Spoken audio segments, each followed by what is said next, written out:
The Zoom people, can you see that screen on your computer? The same screen? Okay. So we started the Bernoulli's equation, and we said that, not we, he stated that for a single fluid particle at any point along the streamline, the total energy should be the summation of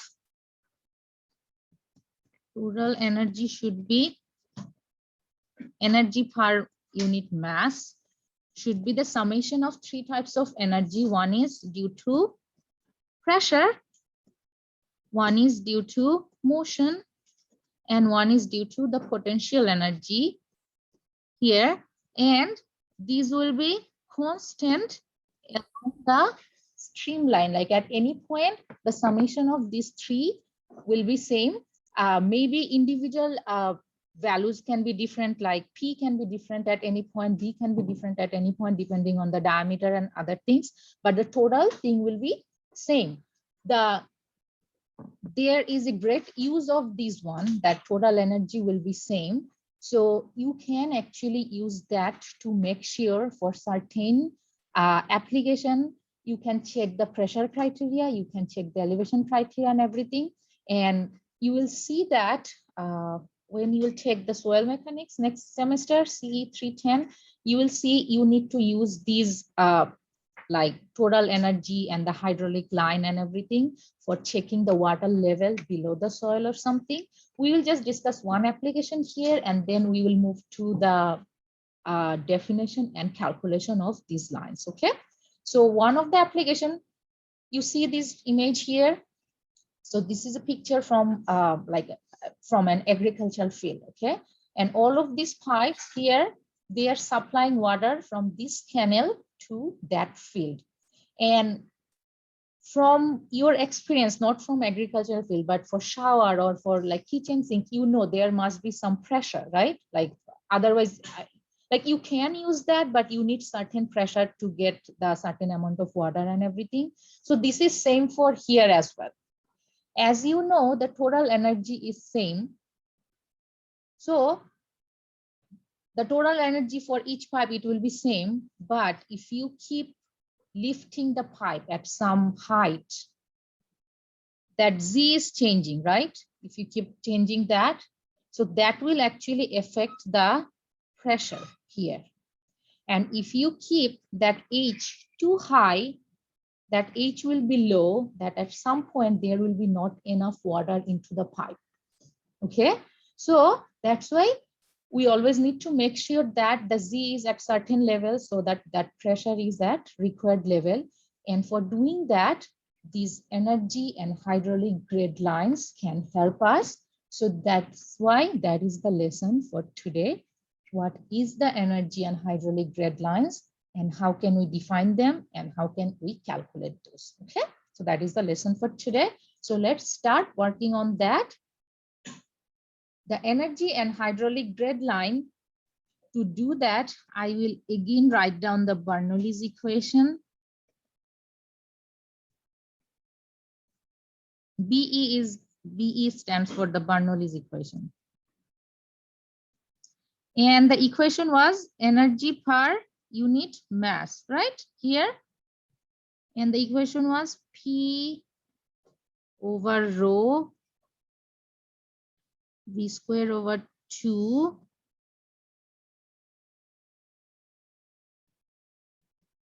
Z, okay, equals to constant equals to total energy per unit mass. Okay, now I want to convert that into total energy per unit weight. How can I do that? What change I need to make? P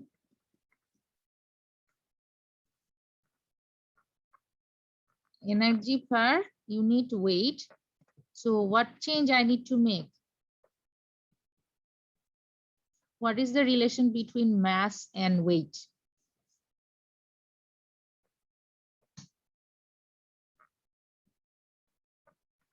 How can I change mass into weight? divide or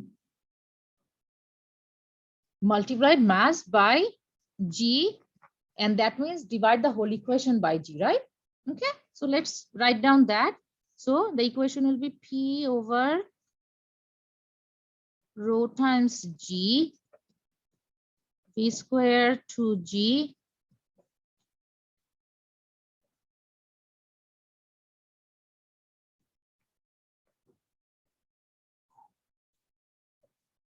equals to constant total energy over unit weight. Okay, so what you can do here, ZZ got cancelled here. And is there any other name for rho G, rho multiplied with G? What is there any other name or something? The gamma, right? Specific weight, yes. So the final equation will be P over gamma V square over 2G plus Z equals to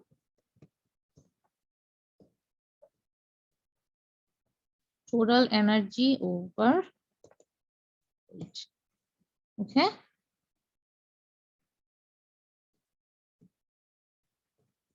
Here.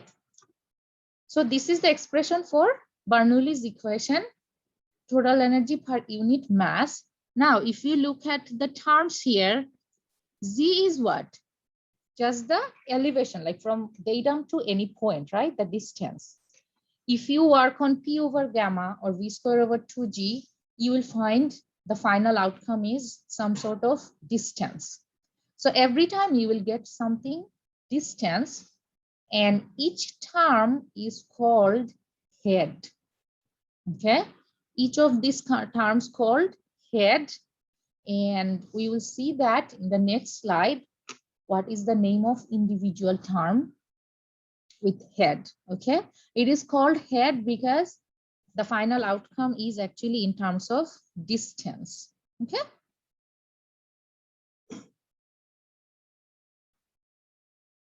Okay.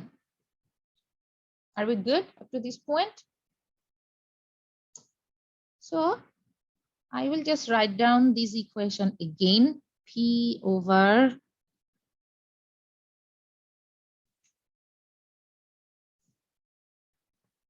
gamma V square over 2G C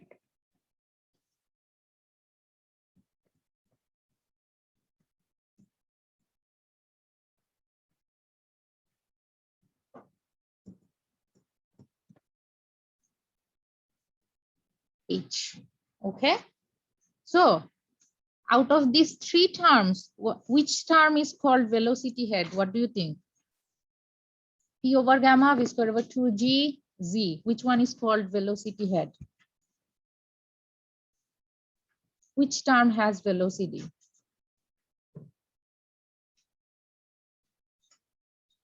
So that's why that one is called the velocity head. Okay.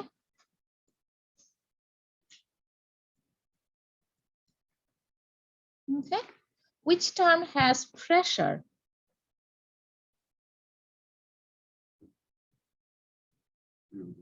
So P over gamma is called pressure head, and which term has something related to Z or like elevation?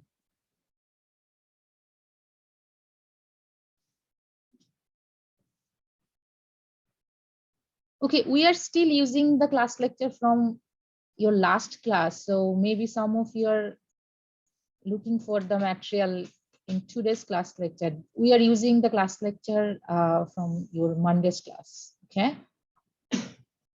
Okay, so these are the three individual heads, and when you add all of these, it's called total head H.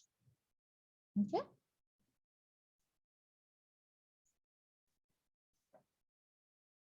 And one of the advantage of this one is, since everything is in terms of head, The measurement is very, very easy. You can measure the elevation head, pressure head, and the velocity head very easily. Okay, that is one of the advantage when you express the total energy per unit weight. Okay, so what we will do, we will try to identify each head on this image so that you can visualize which part is what. Okay, do you have that image on your copy, right? Okay, let's work on that. So I'll move to the next slide where I have a better image here. The first thing, we will find out each term for a pipe flow, and we usually consider the central line of the pipe to measure Z and pressure, everything. So this is the central line of the pipe. Okay. Now we will measure every term from a defined datum. So this is the datum, and we always use horizontal datum because that is perpendicular to the gravity. So that datum is okay. Now we will identify the Z first. Okay. So Z is distance from datum to central line of the pipe. We will consider point 1 here, that is point 2 here, and we will try to find out the Z value, Z1 here, and this is the central line of the pipe.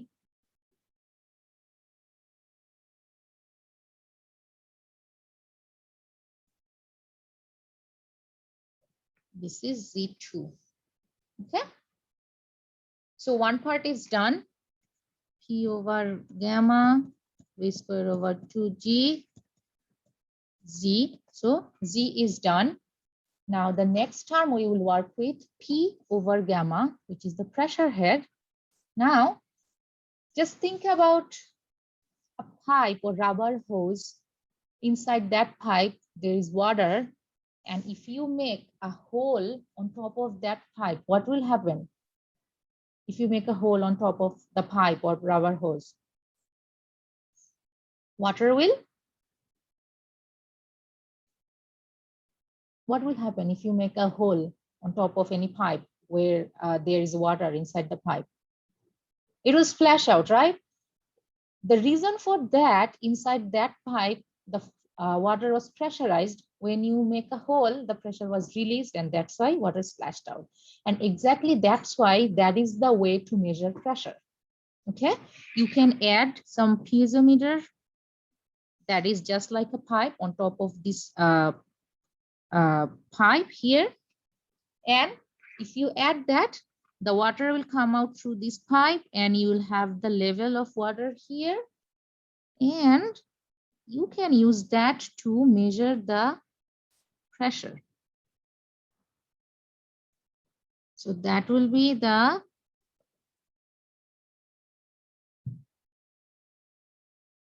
pressure head, P1 over gamma.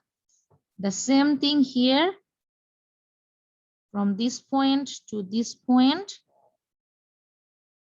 that is P1 over gamma. Okay, so that part is done. Now the last one, V square over 2G. There is nothing like there is no usual pipe using that you can measure the velocity head, but there is something called pitot tube, which can give you the summation of pressure and velocity head. If that is not available, that is not a problem, because velocity head, if you know the area and the discharge, you can calculate the velocity, right?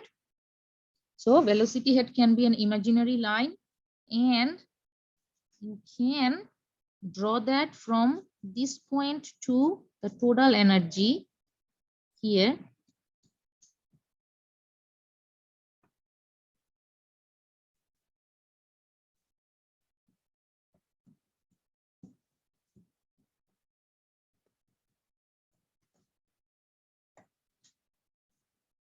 Now for any point, you can do that same.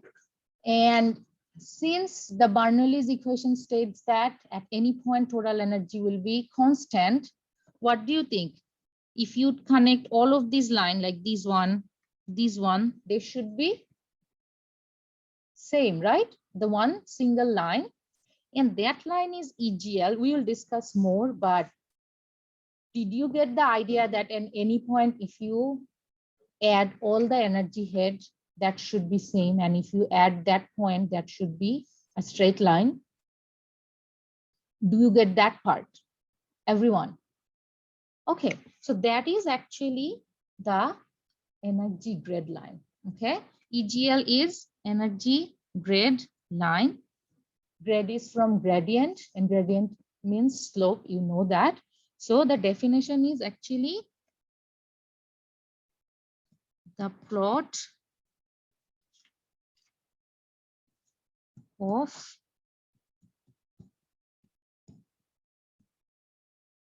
total energy along the streamline, or you can say a line which connects the total energy of every point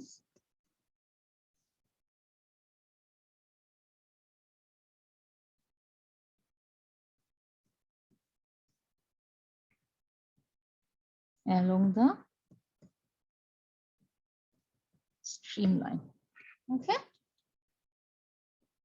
and obviously that will be a straight line because energy at any point will be constant. So at any point, if it's 100, obviously another point it will be 100. At any point it will be 100. So if you add 100 line, obviously it will be a straight line, right?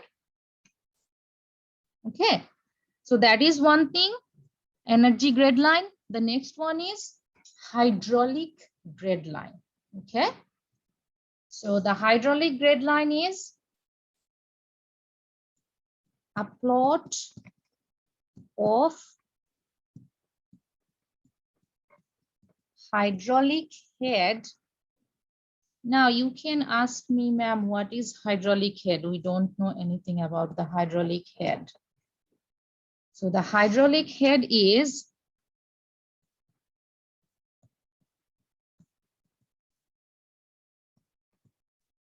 summation of pressure head plus Z. That is the hydraulic head. Okay. Now I will write down something and you will tell me. EGL is P over gamma Z P square over 2G, right? That's what we know. And what is the name of these, the summation of these two? The hydraulic head. So HGL plus P square over 2G. And that is the relation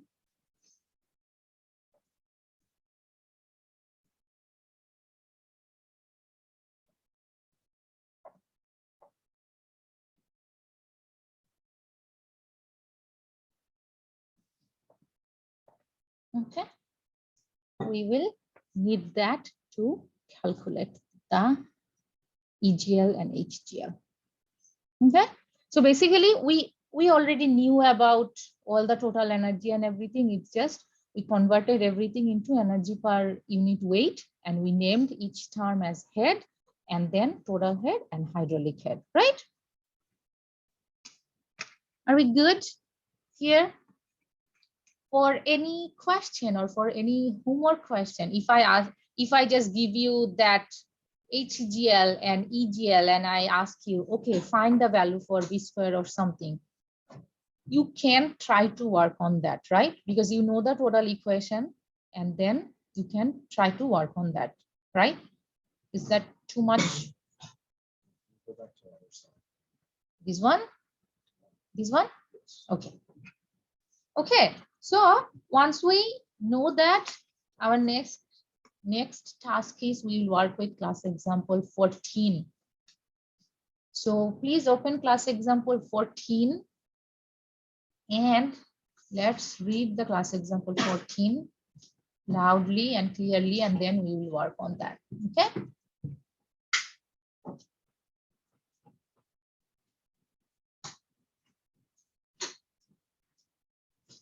Can anyone read the class example 14?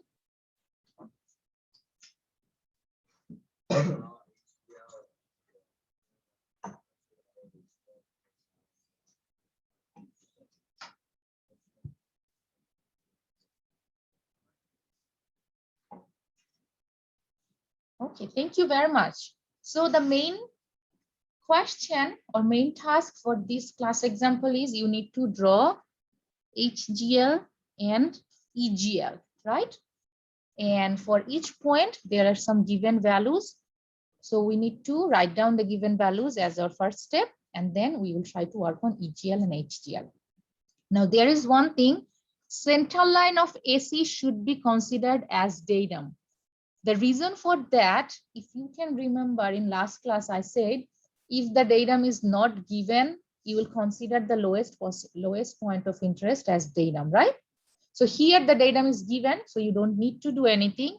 What we will do, just we will identify the datum, the central line of pipe AC. That is the datum, okay?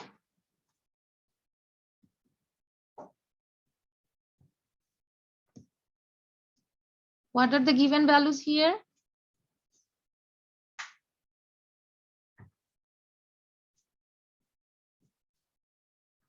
We have some values for A and some values for B. So I will just write down for A, for B. Okay, for A, what are the given values here?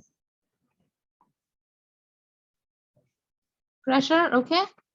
So pressure, PA, what is that pressure? 12 pounds per square inch. Do you think we can use 12 pounds per square inch for the calculation, or we need to do some conversion?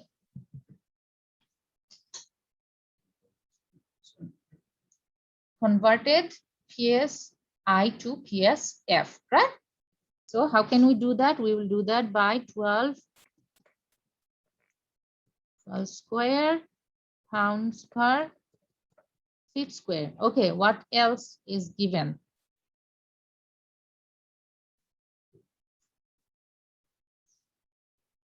You need to be quick. The velocity at A, which is 5 feet per second. What else? Pressure at B, okay, which is 4.28.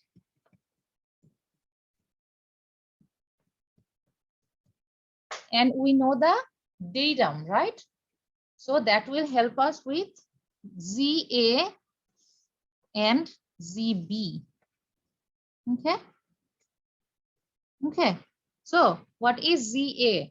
The Z means distance between datum and the central line of the pipe. So ZA is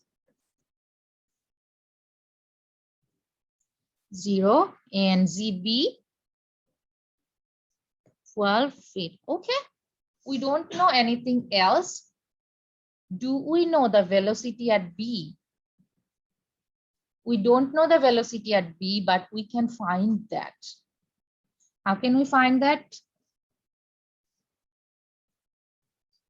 The mass conservation, exactly. So what we can do, Q equals to, or QA equals to QB. That means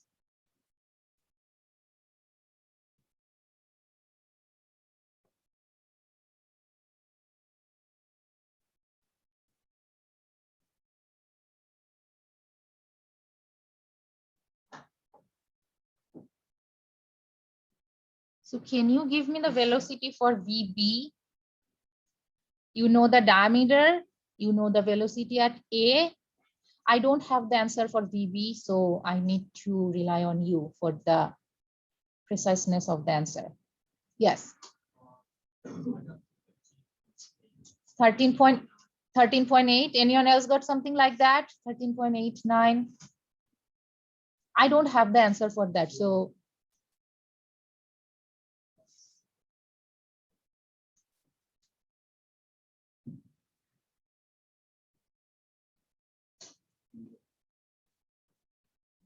what is the answer for VB?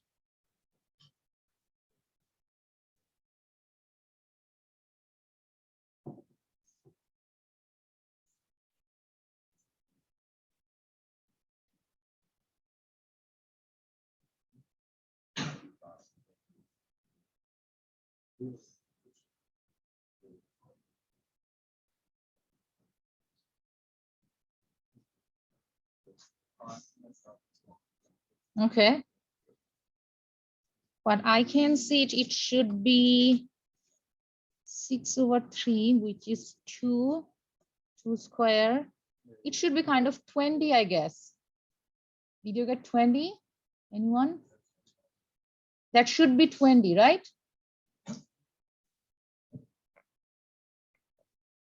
Okay. 20 feet per second. If you do the calculation, you should get 20. Now we have P, we have V, we have Z, everything for point A and point B. Now we can work on our EGL and HGL. Okay. Now, have you started working on SFD, BMD, like shear force diagram, bending moment diagram, something like that in your structural class or something? So what you do, you have a structure, you just draw a line and then you try to draw the SFD, BMD, right? So that's what we will try to do here. Also, we will just draw some lines and then we will draw that. But are you done with this slide, everyone? In the back. Okay. So here, I will just write down 2 steps. You already know that, you will see after I write it down, but just to remind you how to work on EGL and HGL. So there are basically 2 steps. For EGL,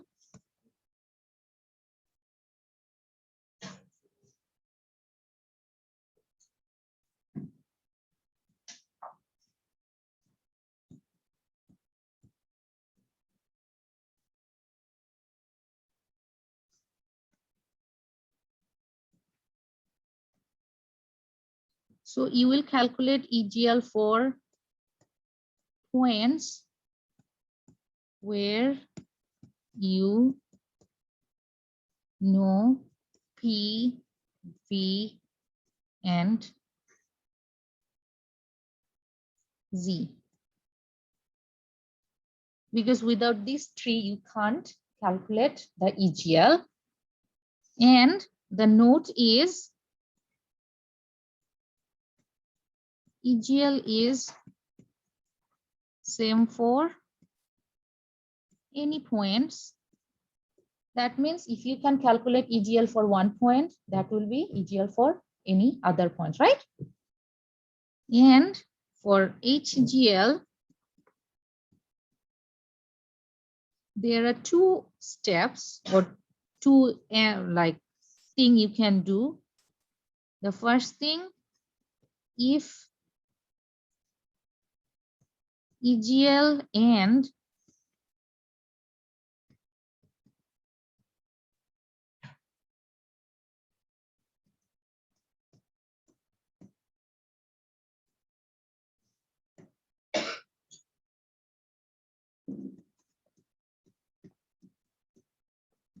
to G, okay, and if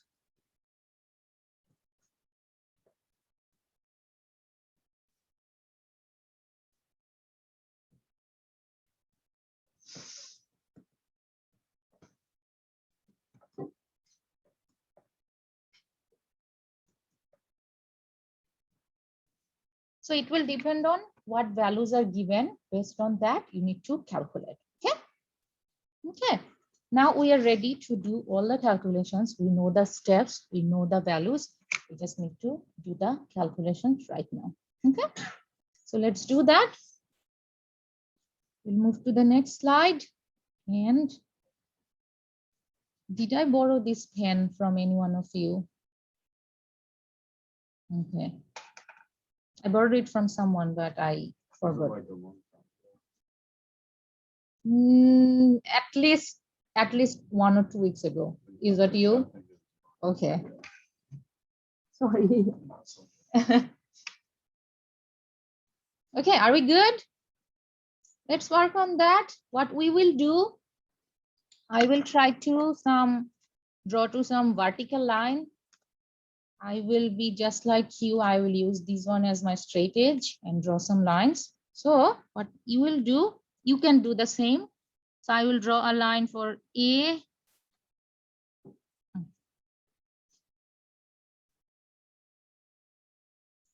Using a dotted line maybe.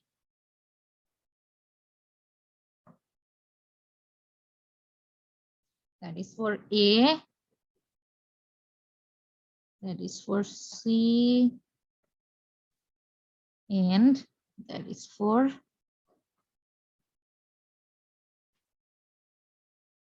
B. And though I don't need to do anything for that part, still I will draw the line. Okay. And let's work with, now, is there any point where we know P, V, and Z, all of those? Which point we know everything?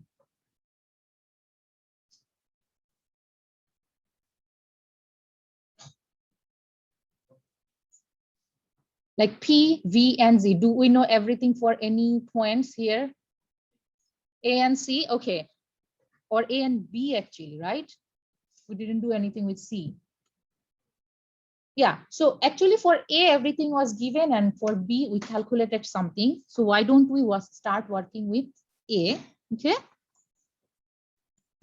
For A, we know P, V, and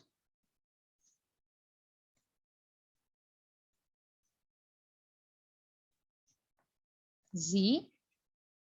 So EGL at A will be P over gamma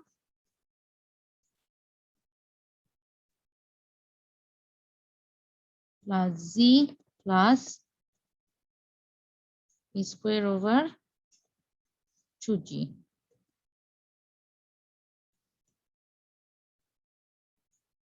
So P was 12.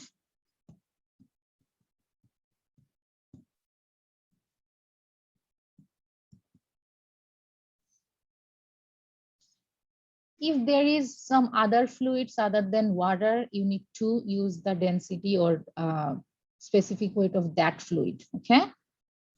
Z is 0. What is V? 5.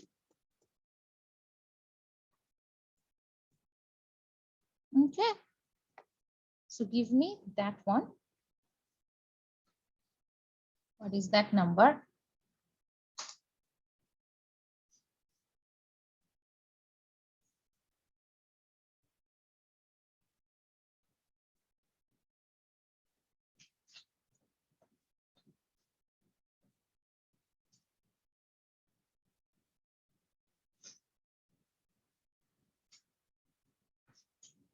So 28.08. And what will be the unit? Everything is in head or something. So head is kind of distance.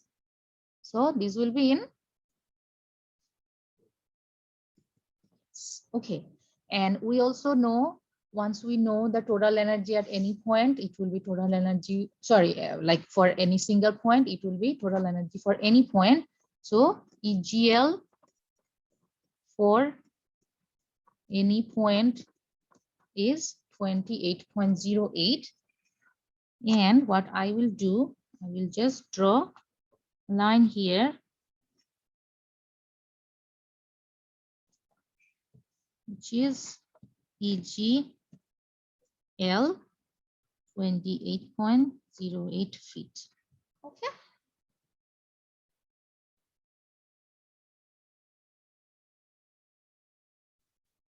Okay, one part is done. Now, what is the next part we need to do for this class example? EGL is done. Now we need to calculate HGL for the points, right? Okay, so let's work on that. HGL for, let's work with A first.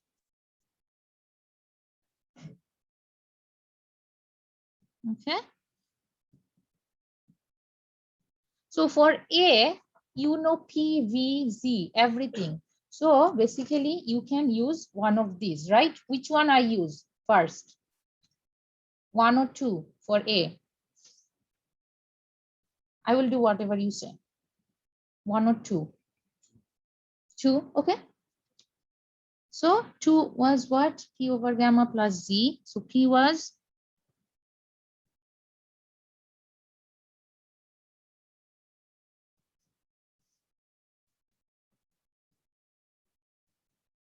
P was 12.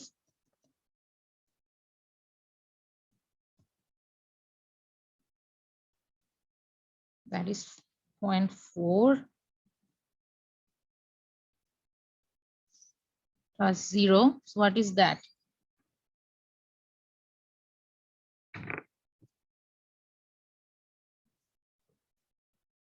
27.69 feet again, right? Now let's check using number 1 also.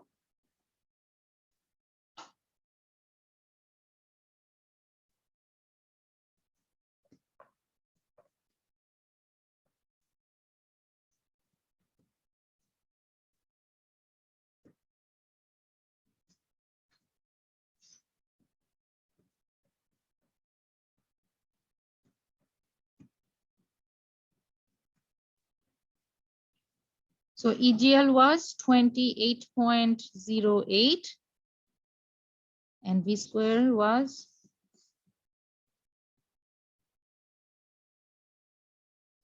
Can you check what number you get?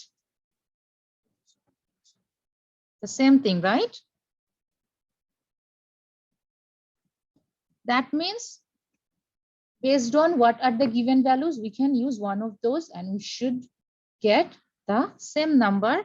So what I will do, I will just write down the number here, which is 27.69.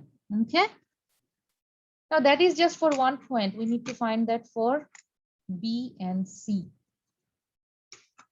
Do we know anything about C at this point?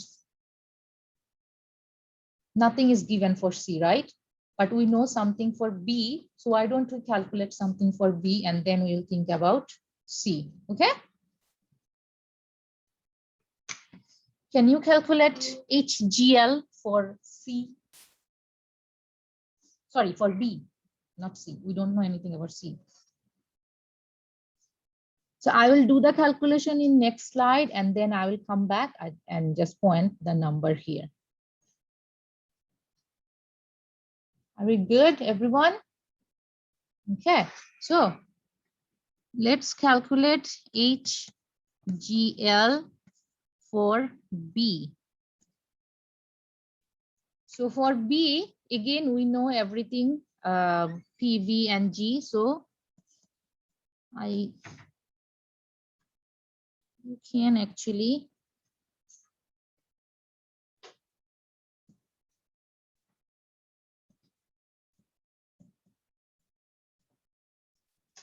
so P was 4.28,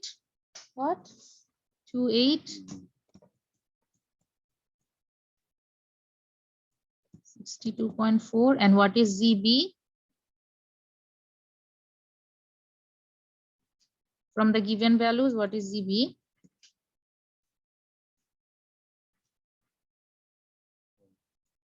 Okay, so give me that. What is that number?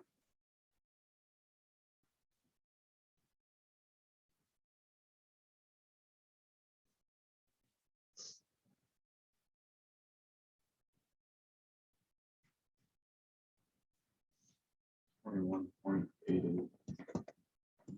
21.88 feet, right? So now we know for A, we know for B, but we don't know anything for C, and we don't know, actually we don't know anything apart from Z for point C, right? Now, the diameter for point C and point B, they are same. What do you think? From the picture, we can see the diameter for B and C are same, right? And we have the same discharge. That means what? The velocity is same also. So let's write it down, these points.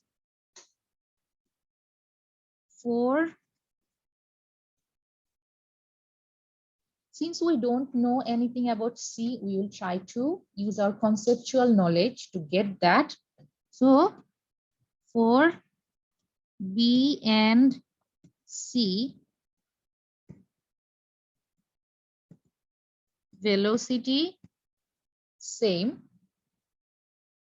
Also, we know QB equals to QC. That means AA, B, AB.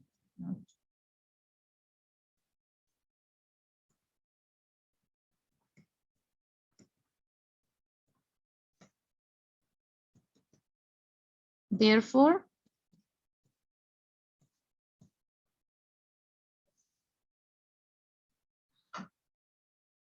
that should be area.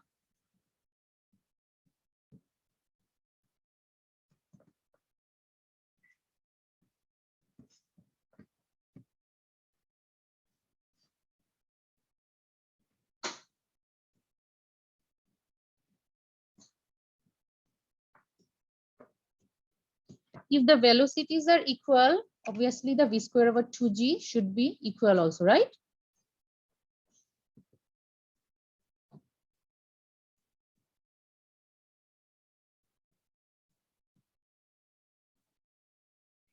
And if that is same,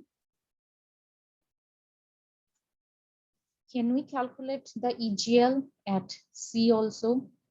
Or can we just say it will be same as B?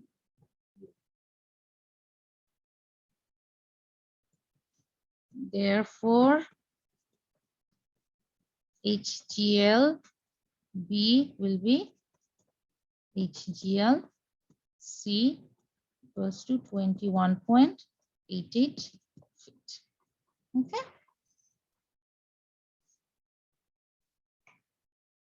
And we will just write down that. I'll go back to the previous slide if you're done, and then I will identify the points. Okay.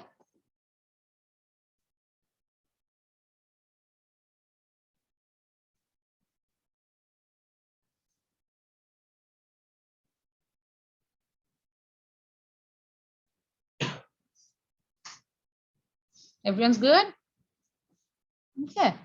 So here for B, we had what? 21.88.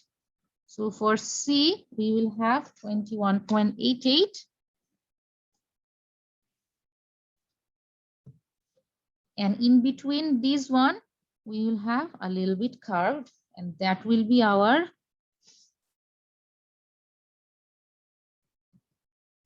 HGL. Okay. So in between A and C, if you want, you can calculate velocity for each point, but there is no actual meaning of doing that. So we can just add those 2 points and finally get the EGL. Okay. So that is the EGL and HGL development for any setup. If there was pump or turbine, obviously that would be a little bit different from here. But the main point of doing that to know how to calculate these two. Okay. So for your homework 8, there will be one problem where you need to do the HGL and EGL. And I don't care in which way you do, like in which sequence, it doesn't matter as long as I have the very final answer, I should be okay. Okay. Okay, so that's it for today. If you have any question about EGL, HGL, email me, stop by, or ask me in the next class. In next class, we will start the energy conservation, which is, you already have the class notes. Just remember to bring that, okay? Okay, thank you, class. I'll see you on Friday. And those who are not done, please complete that and then leave the class.